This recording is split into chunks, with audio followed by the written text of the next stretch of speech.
Hi, everyone. Wow, this is really live. Okay. It's primed from our initial exchange. Is everyone coming in? Oh, there's some folks finishing their beers. That's fine. That's just great. You can hear me, can't you? Can you hear me? Step back, right? It's a little loud. Well, it's great to see all of you. Thank you so much for being here. Welcome to the Ulrich Museum of Art. And I want to thank especially, just stay here. I want to thank especially those donors who support our exhibitions and programs and allow us to exhibit works like Gente Rio and to bring in very special and wonderful artists like Carolina Caycedo. Welcome to Wichita. It is my pleasure this evening, and I know you won't miss me. It's my pleasure this evening to invite our wonderful new curator, Ksenia Gerstein, to come up and introduce Carolina to you. She's prepared a wonderful introduction, and I think you'll all love it. So, Ksenia.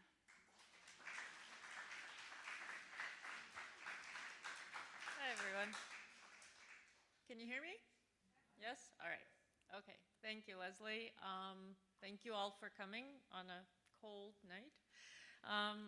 Let's see. I'll just jump right to it. So I'm very pleased to introduce to you tonight Carolina Caycedo, one of the artists who, as I'm sure all of you know, whose work is featured in our current exhibition In the Wake, which I would strongly urge you to see before it closes on March 31st if you haven't had a chance to see all the videos in it yet.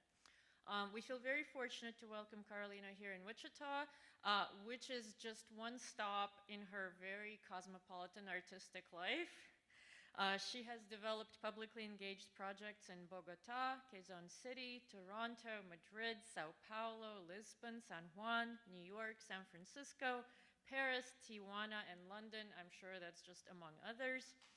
Her work has been exhibited worldwide with solo shows at the Vienna Secession, Intermedia Matadero Madrid, Agnes B. Gallery Paris, Alianza Francesa Bogota, Hordaland Kunstcenter in Bergen in Sweden, 18th Street Art Center in Santa Monica, and DAAD Gallery in Berlin.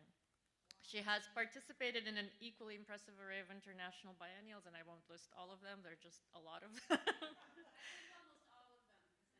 Right, all of them. Istanbul, Sao Paulo, Whitney, if you can think of a biennial, she's been in it.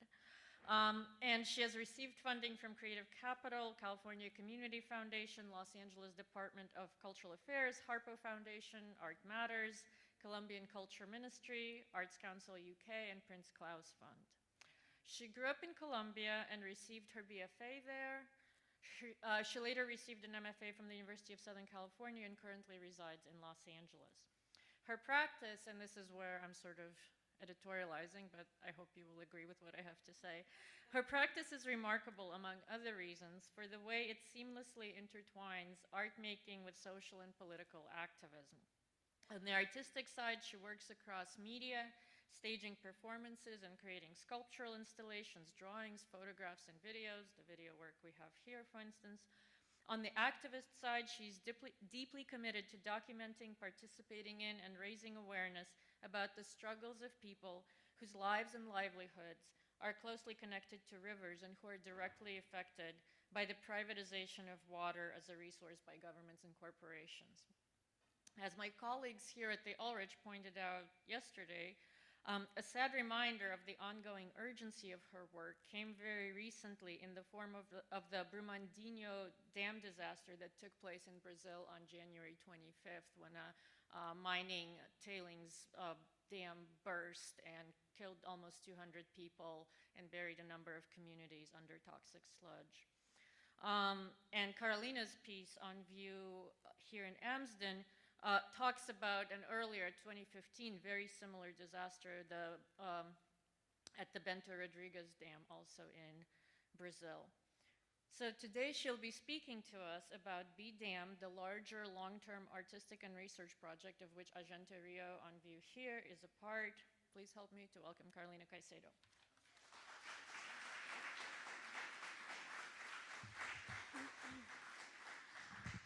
Thank you, Ksenia, and thank you, Leslie and Jana, for facilitating my trip here, and to Sally, who curated the show. She's not at the Ulrich anymore, but I wanted to bring that to attention too, as well as make a land acknowledgement before I start. So we are standing on Wichita Tribes land, which includes the Kichai people, the Iskani, the Waco, the Taovaya, the Tawakoni, the Guichita, and I'm grateful. If there's anyone here related to the tribes, I'm grateful to you for allowing me to be here, and I hope that we all understand that we're settlers in indigenous lands.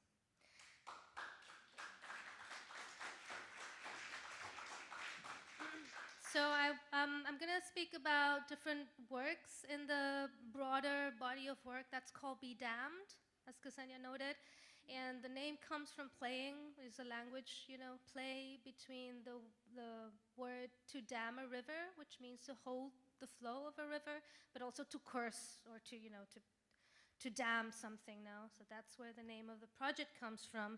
And I just wanted to start with a few slides to give you a context, of what kind of started my process of thought about these issues. So this is an image of Barack Obama.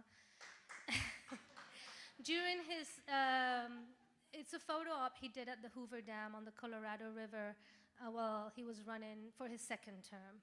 And if we remember, at this point, the state had the housing bubble burst. There was a huge recession at that moment.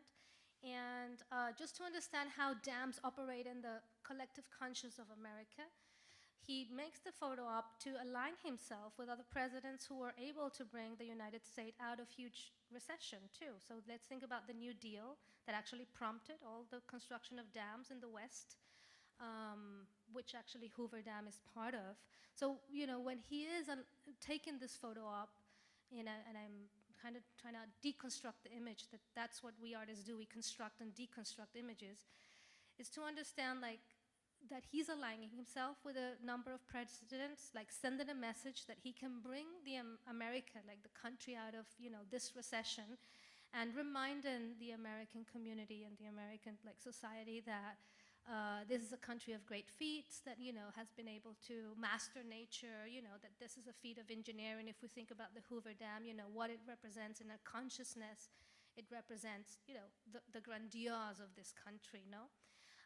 Dams normally have been sold to us as a fountain of clean energy, right? Hydroelectricity is marketed as clean energy, as a renewable energy. But we will see during the talk that this is far from the truth. So this is a map of dams across the world existing, large dams and mega dams across the world. So you can see that the global north, what we know that we'll call the global north, is totally dammed, right? The United States, Europe, China, India.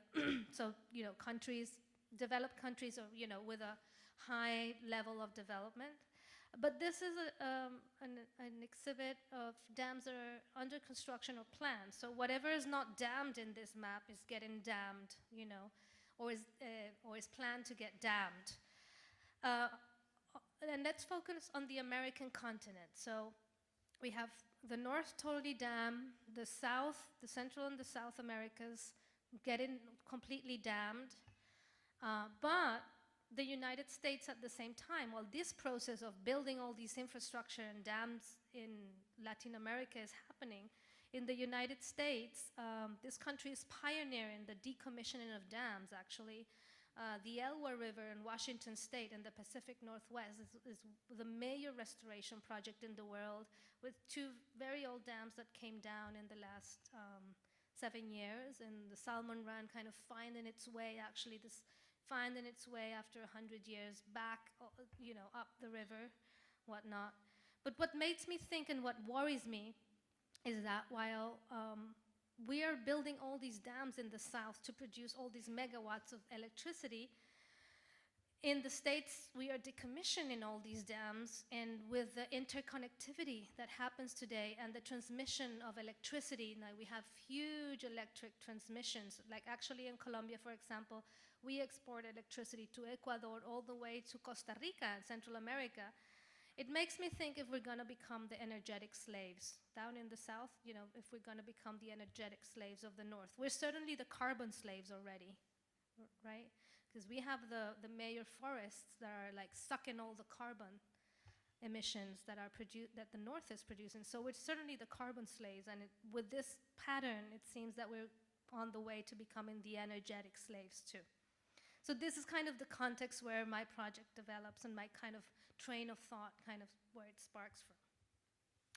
So the B dam, we can think about it as like different case studies. So Gente Rio is looking at 4 different rivers in Brazil, but the first river that I started visiting and studying is the Magdalena River, or the Yuma River, which is the indigenous name, which is the most important river in Colombia.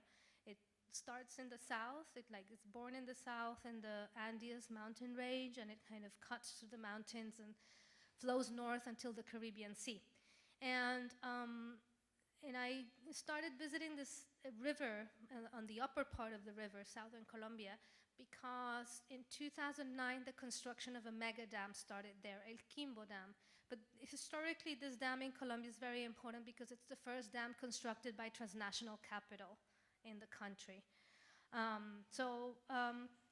And I grew up close to that river. My father is a farmer, so not precisely on the dam site, but the economy of my family kind of depended on the river, as 80% of the population in Colombia depends on that river basically. So I started visiting the site and seeing and kind of entering a community that was already in resistance. So it's not that as an artist I came to save the community or nothing like that. No, I came and there was already a very structured resistance because they had been subject to another dam in the 80s that I actually didn't know about.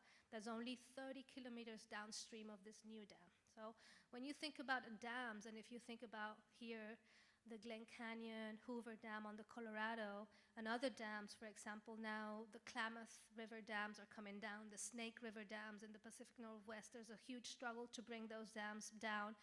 You never have a dam on its own. It's a system of dams. You know, you have to connect several dams because a dam has a lifespan, normally 50 years, because of concrete.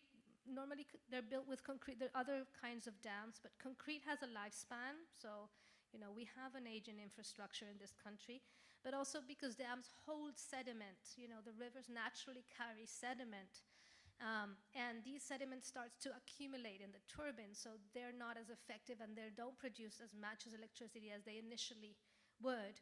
So they build another dam upstream to start holding the sediment to like enlarge in the life of the one downstream. This is very basic, and I know if there's an engineer here, you know, there can be an argument, but this is just basic information, and there's other layers of information, of course, but just to give you like a basic understanding of how hydrocascade damming works in a river.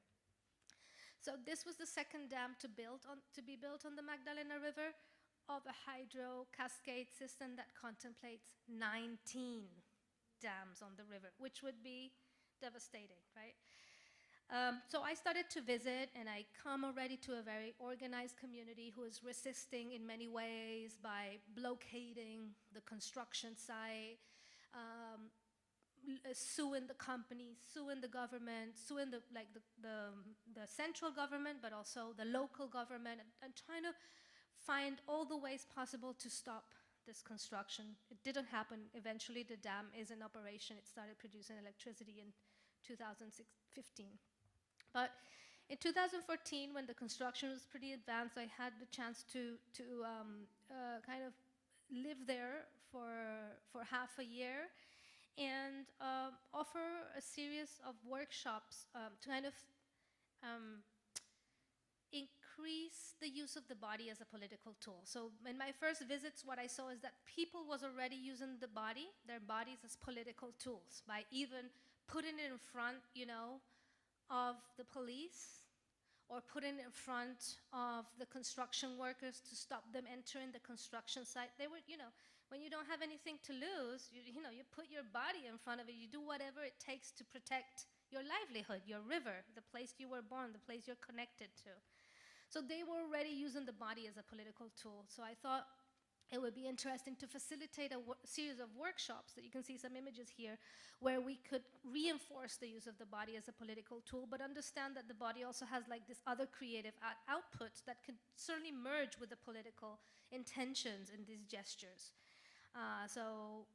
We started workshopping in theater, performance skills, contemporary dance skills, also video, and other media, so they could also take the cameras and tell their own stories and whatnot. And we started doing like kind of events like the one you see here, where we would gather in one of the beaches where a dam is proposed in this hydro cascade, and just like, claim the beach and claim the river, cook a big meal for everyone. As you can see, this big sancocho is the traditional Colombian soup. And then also kind of write with our bodies over that land, over that beach, that we are there and that we are in resistance. So Yuma resiste, the river is in resistance, Yuma is resisting. But also to have that view of power, it's very intentional that we were using the drone to take these images, because if you think about the different ways you can kind of look at a territory, and when I say territory, I'm using this word also how maybe indigenous people use the word land here in the States, where it's not just the soil and the water that's there, the physical, but all the political, the cultural, the social, the economic, and the spiritual implications of that piece of land, of that territory. So it's like a layers of stuff. No, it's just not the dirt or the water, but all the biocultural diversity that entails that territory. So we started, for example, doing all these workshops and doing this kind of events.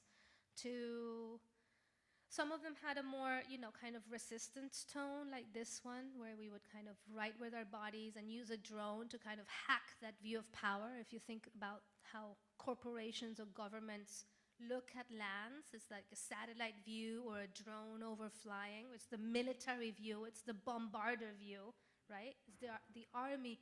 The like militarized view, and actually we're learning to see land that way with our Google Maps and stuff, so that's something to be careful about. Some things, like other communities decided that they wanted to say farewell to old infrastructure, so you see here a young group of people kind of saying goodbye to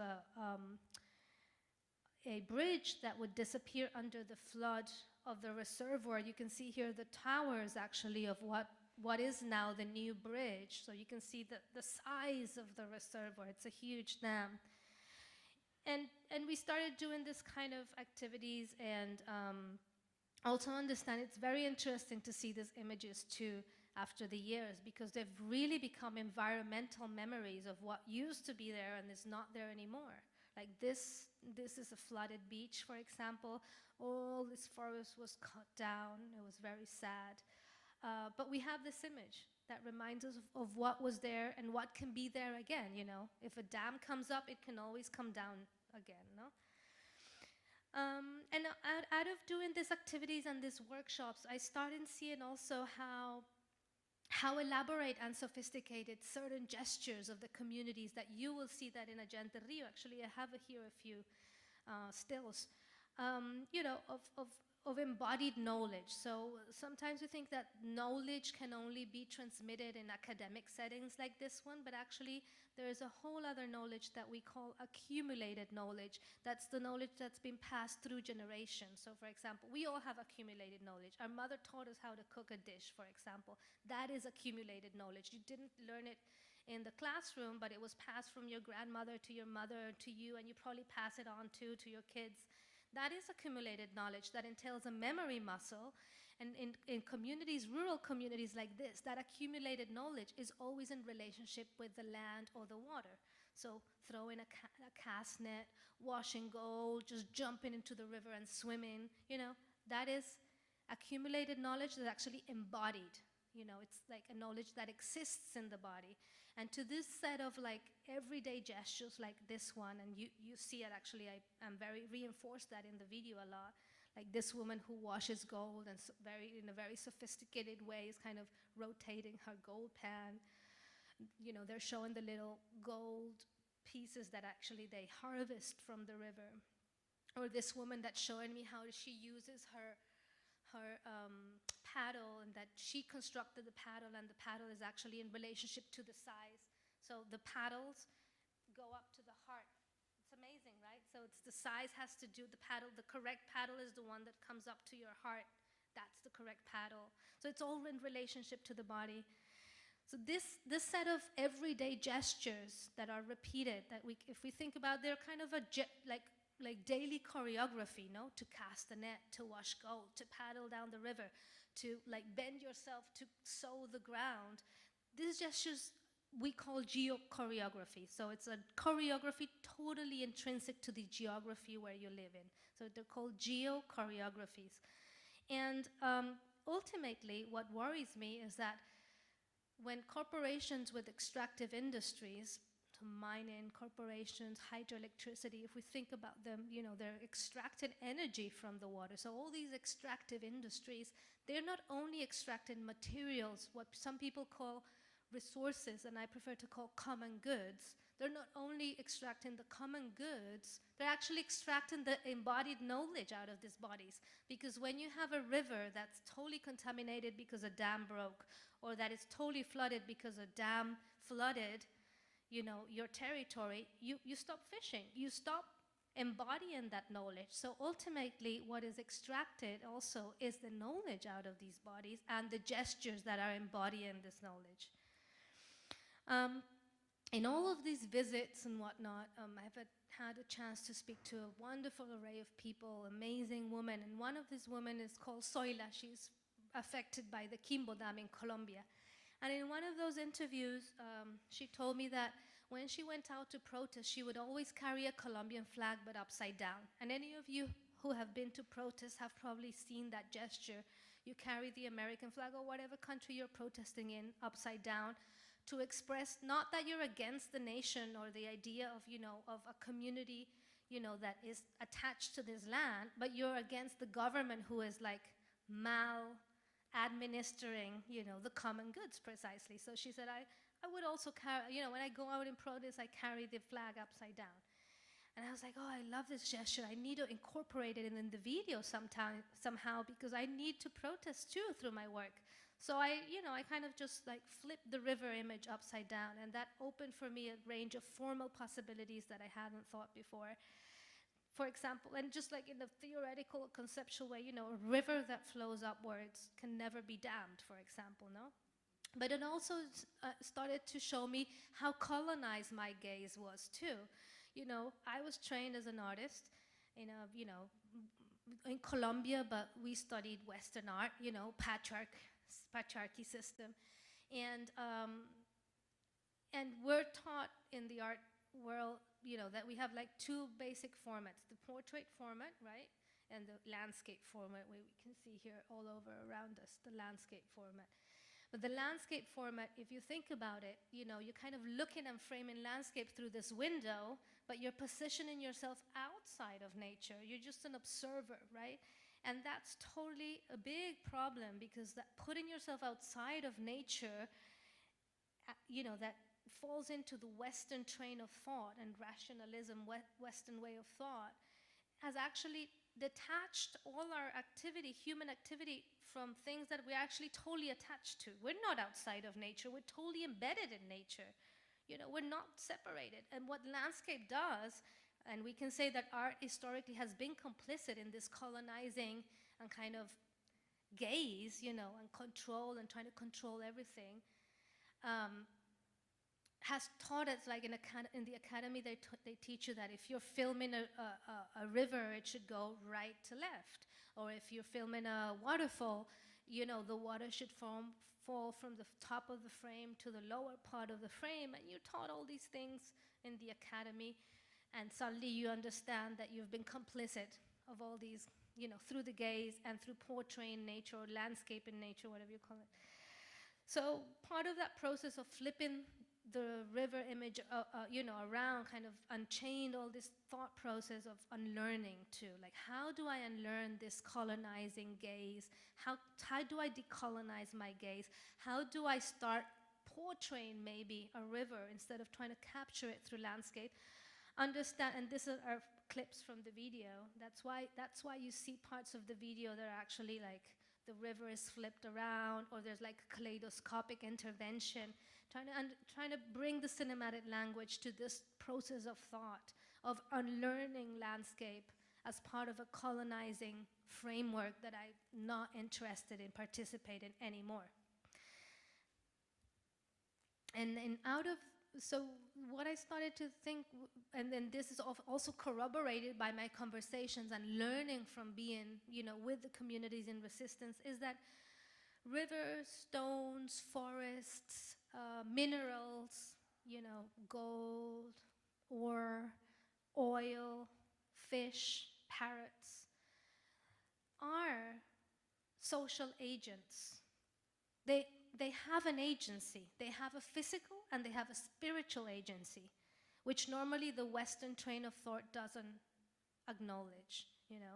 Normally, in rational thinking, we think, we say, I think, therefore I exist, right? That's kind of the basis of our thought, which means that the human doesn't need anything else, just their thought to exist. Well, I don't think that's true, actually. We actually need of everything to exist. And in indigenous cosmovisions and Amazonian and Andean cosmovisions, where I kind of stand and position myself, it's totally the contrary. It's until the water touches you that you exist. It's until the wind blows your hair that you exist. It's until your lover makes love to you that you exist. You need the other to exist. A human on its own, just by thinking, is nothing. We need all the other entities to exist. And not only human entities, we need all the other non-human entities in the ecosystem to exist. And it's because this division of nature and culture that Western thought has brought us into is that we're in this climate collapse today. So it's important that we can revision our epistemologies and start listening to other epistemologies that are not the Western ones, to try to find solutions to come out of this hole that we find ourselves in. So out of this train of thought comes this series that are called water portraits. So again, these are a series of photographs that I manipulate. So they're photographs that I take from bodies of water, that I sit there and kind of, it may sound very hippie, but that is the process. I sit there and like really let the body of water speak to me, and I take a photo, and then I come back to the, to the editing station, and I manipulate it and whatnot. And then I create these water portraits that are printed on this fabric, understanding that I also wanted like a flexible kind of soft structure, so it could replicate somehow the flow of water, for example. Again, understanding that rivers are entities with agency. This is a series that has to do also with that, and it's a series of handmade drawings that kind of portray a river. So actually, Watu, for example, which I think it's here, Watu is telling the story of the Doshe River. That was the river that got totally contaminated by the breaking of the dam in 2015. And I have a daughter, and I always think also about how can I make art that involves all kinds of audiences, not only adults, but also younger kids. So a little bit this kind of my like children book illustration kind of format comes out a little bit out of that desire to create an art that is like accessible to everyone. And this drawing, it's a series called River Books, actually. This drawing is telling the story of Watu, which is actually the indigenous name for the river, and it means grandfather. And it shows how life used to be in the Doshe River, the indigenous peoples living in the Doshe River, and the kind of peasant and mestizo peoples. The failure of the dam, which is actually here, recreation of the satellite imagery, the dam breaking and all the fish dead, and then a portrait of Watu itself. So Watu in Krenaki language means grandfather, and I had the chance to speak with Ailton Krenak, who is one of the indigenous leaders and and scholars of this community. And he told me that for the elders of the Krenak, Watu was not dead. So after the dam broke, scientists in Brazil declared the ecocide of the Doce River, and they said, the river is dead. It's like there's no life in the river, it's totally contaminated, it's dead. Well, the Krenaki say, well, actually, he's not dead. Watu, our grandfather, is smarter than the toxic mud, and when he felt the toxic mud coming, he buried himself under the riverbed, and he's just waiting. He's like latent and dormant there. He's just waiting for the toxic mud to pass by to, awake again. Which is amazing because it speaks about the deep knowledge the indigenous people have on their land, understanding that the time frame of a river, it's something that as a human we can't even start to understand, that there's a future for this river, probably when humanity has already been wiped out of the earth, but that this river would eventually awake again. But also this idea of hope, no? That for me it's so important also, like to be able to denounce and to elevate the stories of people in struggle, but always like cling into hope. They can take the river, they can take our common goods, but they can never take hope, right?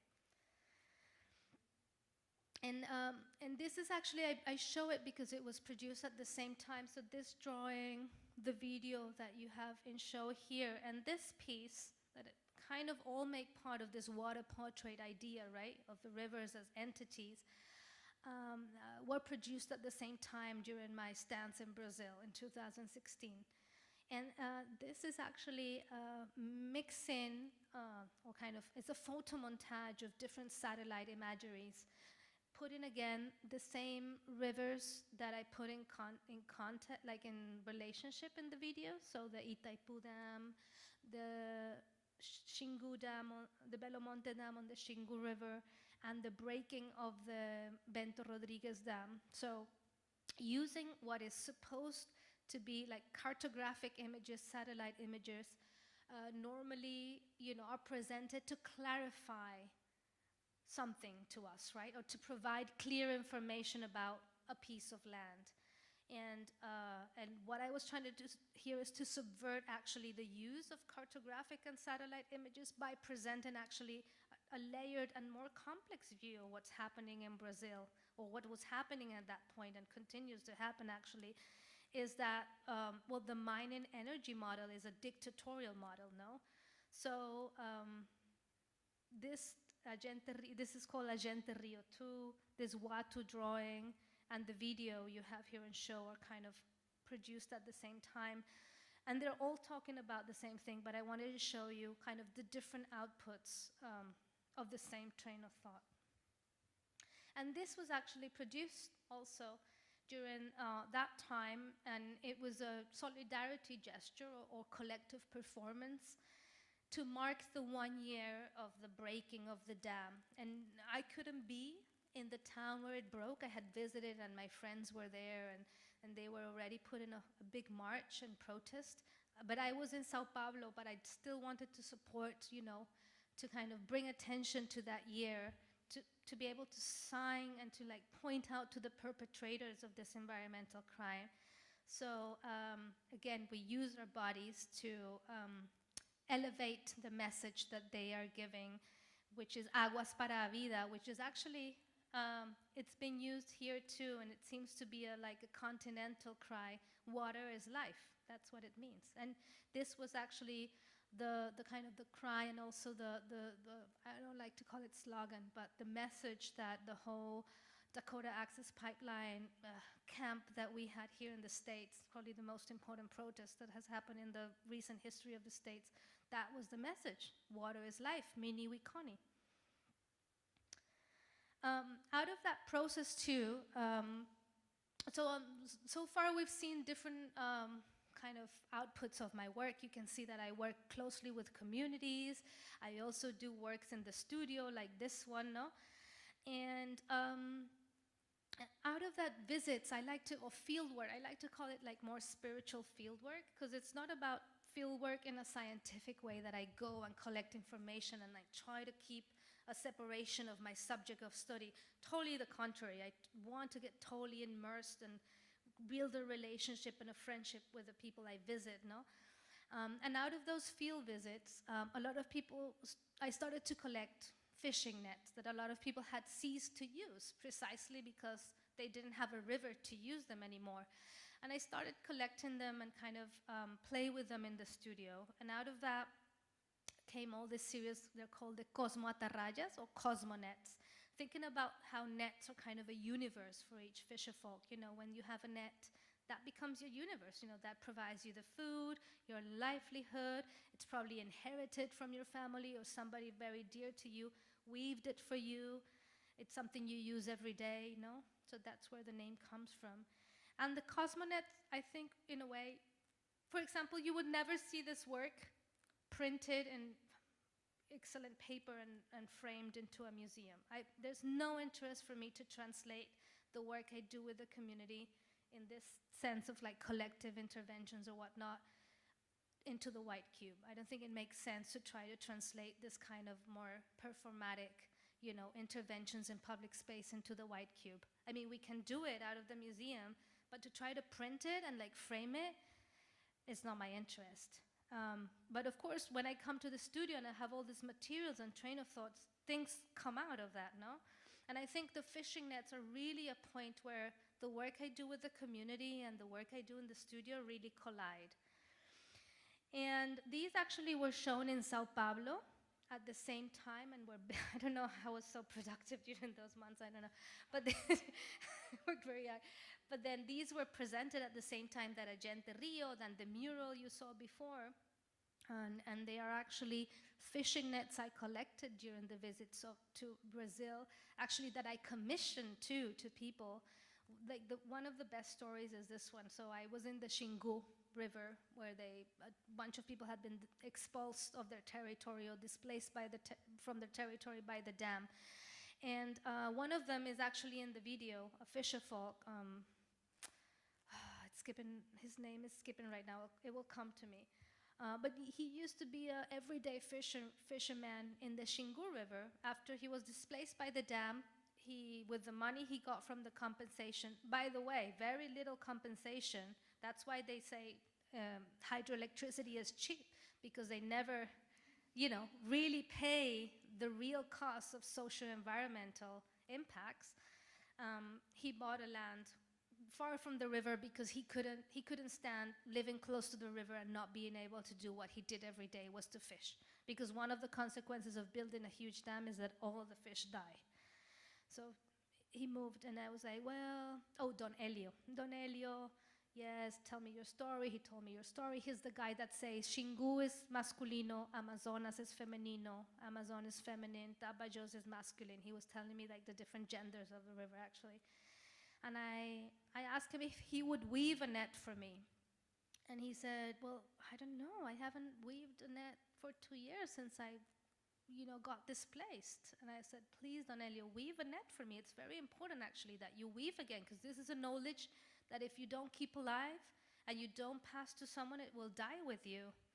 So he was like, okay. And then imagine like that for you, and that to present that knowledge in the biennial, to get him to weave again, that was so special for me, to at least facilitate this little, I don't know, I guess this little therapy of some sorts, I guess for him to be able to grab the string and to weave a net again was some sort of therapy. It didn't remediate his situation, but at least, when he sent the net to me, he was like,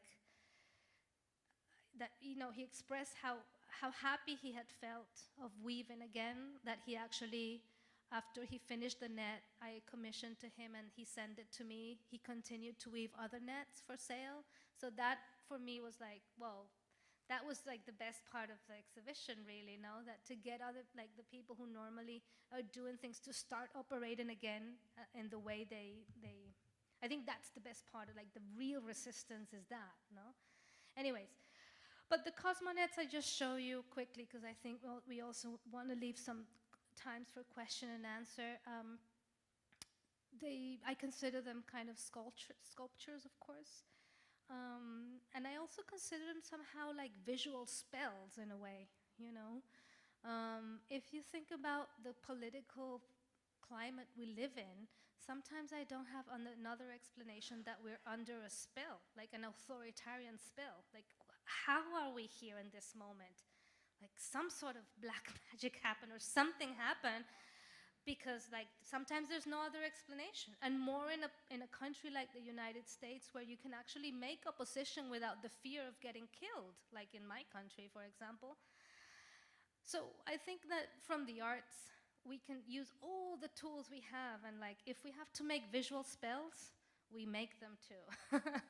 And I think the nets operate a little bit as a visual spell. If you think about any sort of ideology, there's always a visual wing of that ideology. Think about fascism. Think about Hitler's SS reign. They had a huge propaganda operation, which actually the base of our advertisement is rooted in fascist propaganda.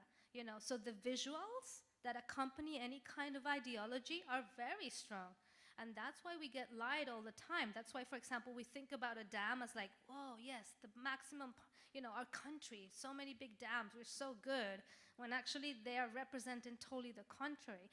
So from the arts, you know, that's something that as an artist we can work, which is kind of generate a whole visual language that accompanies and that supports all these other counter ideologies or counter narratives that we're trying to build, and, you know, to hold back this kind of oppression that they want to impose on us. And I think the Cosmotarrayas work a little bit in that way. And these are just like images of that series that's been building up for the last couple of years.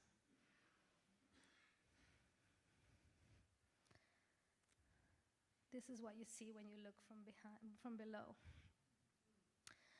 And I think I'm going to leave it here, so I leave some time for questions and answers. It's 6:45, so yeah, I have more images, but I really want to open the room for questions, remarks, comments. Yeah. The book? Okay. Okay, let me comment. Yeah, but just to give you a little bit context about this piece, this is a piece that's called the Serpent River book. It's an artist book. Let me see if this is, yeah, you can see it here installed too, or some close-ups. But this book actually contains much of the visual and textual information that I've been gathering and researching for the last year. So it's not a book that tries to close the project in any way as a catalog or anything, but actually a book that opens and meanders like a river, like you see, but also allows for different narratives to be embedded in it and try to bring the project forward to other places of interaction. No? So the book has been distributed among communities that I've worked with and workshop with them, for example. So it's a tool for workshopping. And you can see here I'm like presenting the book to different communities, but it's also been a score and kind of prompt for more formal performances and interactions in more institutional spaces, like this image you see here, or this one where this is the LACMA campus in Los Angeles, where we're like taking the book for a ride with some of them, with the public. Yeah.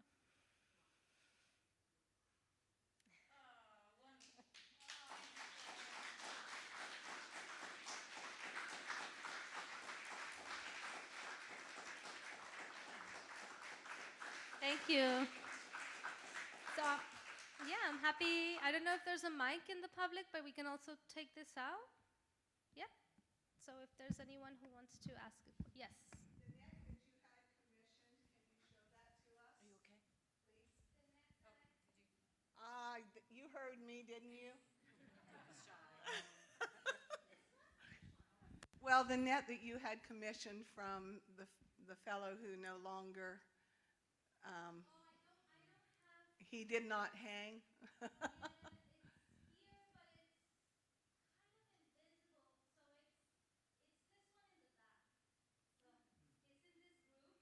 Okay. Right here, you see here the little corner? Yes. He actually chose a bone transparent item to build it, and so I don't have a very good image of it, but it's here at the back. Yeah. Thank you.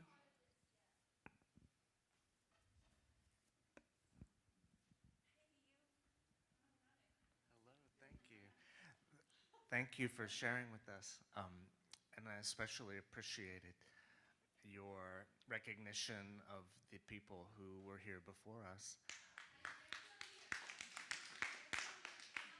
Indeed, indeed, and all of the Caddoan cousins um, are hopeful about the reinvigoration of their language now. Their last native speaker passed 2 years ago, and they have since, due to her wisdom and her sharing of the language, codified it and have created a system to refertilize their native tongue. That being said, I'd also like to recognize the Osage people who hosted the Wichita people, because they were here as political refugees, not as people in their own homeland at the time where this community briefly hosted them and kind of unceremoniously kept their name. So we, yeah, thank you. And could you please share maybe some more of your tools? Some of the words that you chose were helpful for me as I'm attempting to create space in my mind as I decolonize my mind. And you never used the word genocide, which I also found hopefully hopeful, but you did use some other very powerful, helpful words like biocide and spiritual, yes. So if you could please tell us a little more about that, thank you. Let me get that mic for you. Thanks. Thank you. Yeah. Yeah. As an artist, we work with concepts, no? And language is one of our main tools. So I try to be very careful, and of course we learn along the way. A lot of people think colonization is something from the past, that it happened 500 years ago, and it actually continues to happen in the form of all of these extractive industries. That's a form of colonization that displaces people, that kills non-human entities in a territory, like rivers, like mountains. When you have like top mountain removal for mining, that's the end of that mountain, and whoever animals and human entities live there. So ecocide is a word, or biocide.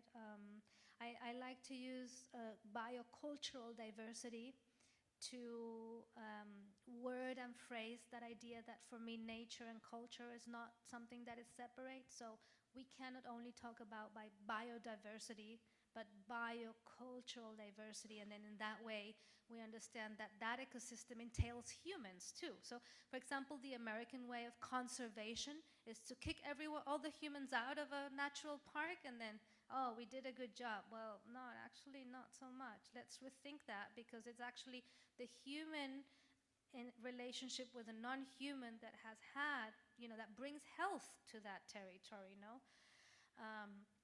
For me, part of the decolonization process is also to acknowledge other knowledges precisely that have been stigmatized historically, like indigenous knowledge, non-academic knowledge, women's knowledge, knowledge that we embody. If I could I would my perfect university would be a university of abuelitas, of grandmothers. That would be the perfect university. They have so much knowledge. So also looking into my family and kind of recognizing what I have inherited too has been very important in my own decolonization.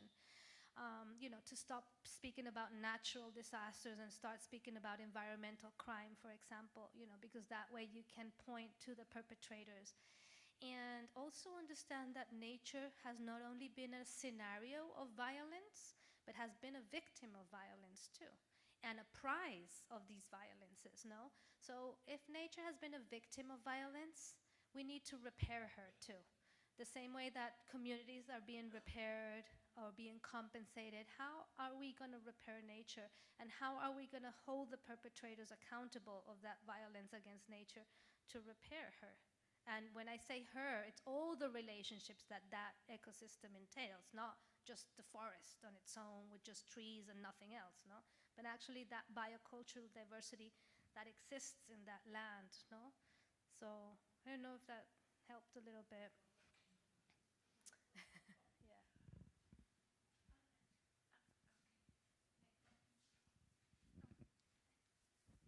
Thank you. My question is anyone listening to the resistance or protest? And does it matter to you if anyone is listening? Yes, I think people are listening. I am hopeful. Most of the days I'm hopeful. There's days that I'm totally in the pitch black hole, which I guess happens to everyone. And also, I think for anyone interested in raising their voice and elevating the stories of those who are in the front line, because I'm not in the front line.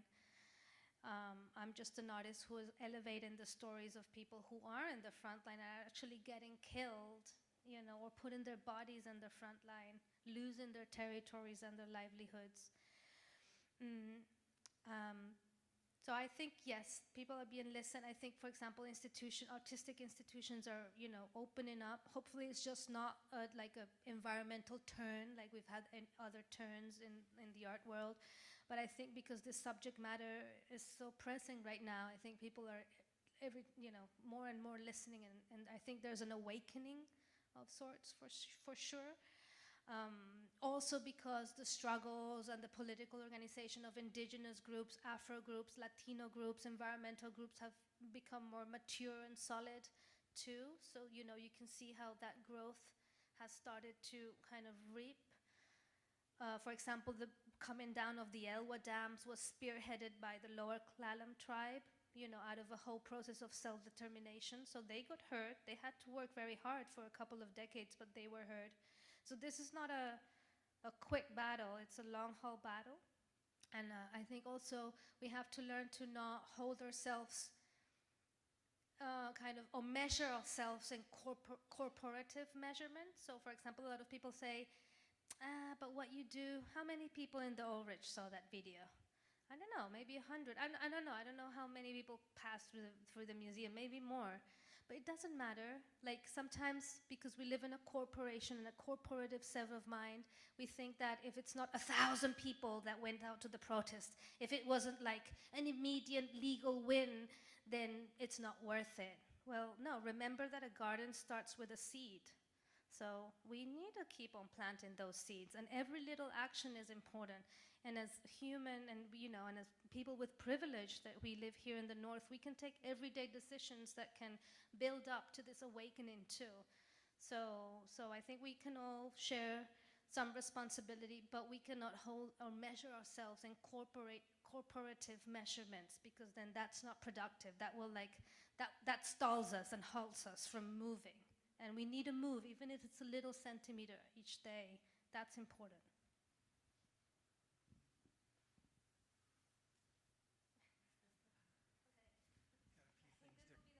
Okay, I've got a few things to comment on. And what you were just talking about, we have a way in management of taking that which we can easily measure and making that important, instead of trying to figure out what's truly important and how to measure that. So we're bean counters. We like to count a certain number of things, how many people have seen this video, those kinds of things. What I wanted to comment on is something that Kent brought up, was our language and how we use our language and the words we choose. I recently became aware myself, just learned this, that when we talk about sustainable farming, sustainable use of fish from the sea, we're talking about it in terms of human terms. We're not talking about the sustainability of this resource for every other entity that needs it, every other animal that needs this resource as well, not just us. I hadn't considered that when I heard the word sustainable. It sounded like a very good word, sustainable, but it doesn't mean what I think, what I thought it meant. Thank you for bringing that word up, because I'm very wary of it. Yeah, in the art world, it's being thrown around too. How can I have a sustainable art practice? How can we make a sustainable art institution? And sustainability really is a word that's been co-opted. Like the origins of it is not bad, but it's been co-opted like so many other ideas by neoliberal and like capitalistic systems to make us feel better about a system of production and consumption that will never be sustainable. It's an oxymoron. Like a mine in operation will never be sustainable, right? That's it. Like, you know, the fossil fuel industry will never be sustainable. I mean, we're living it. It's not sustainable. It's taking us to the doom of humanity. I prefer to think about my practice in terms of sustaining, a sustained practice. Because when you talk about sustaining something instead of sustainability, you talk about nurturing something that you care about. So I prefer the word sustaining than sustainability. Mm-hmm.